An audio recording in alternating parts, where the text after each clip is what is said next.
Any time getting to these important issues. Investigative reporter Patrick Nelson joining us live tonight along I-25, where state troopers are asking drivers to be aware of roadside dangers. Patrick.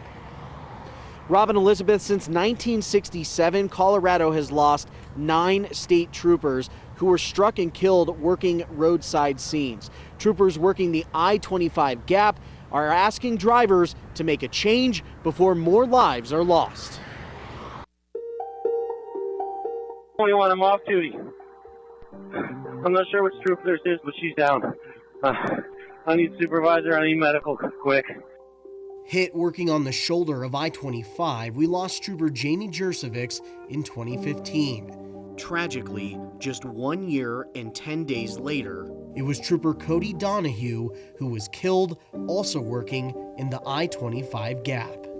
Our hearts are broken tonight, as is his families, as is the entire members of the Colorado State Patrol.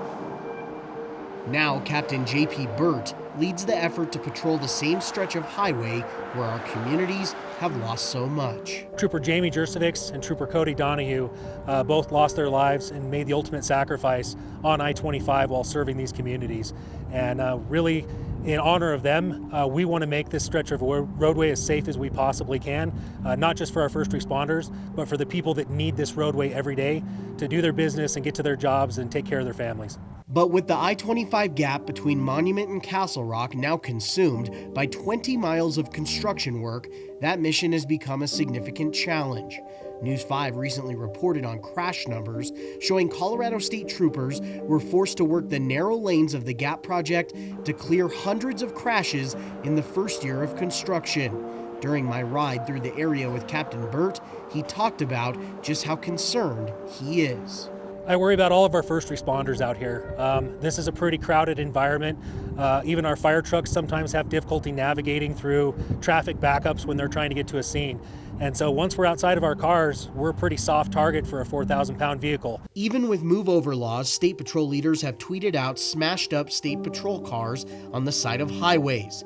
The unfortunate reality that some drivers still refuse to give troopers the space to do their jobs safely. There's nothing that keeps me up at night more than that. But Captain Burt says it's not just first responders that need to be careful. After working hundreds of crashes along this corridor, he's seen many drivers who decide to exit their vehicles after a breakdown or a crash along the highway. And when you're standing on the edge of the road with cars going by at 60, you're no longer in a very safe location. So if you can't stay in your car with your seatbelt on for some reason, I would encourage the public to climb over the concrete barrier, stand someplace safe where they have some protection, and wait for first responders. And their safety keeps me up at night just as much as first responders getting hit.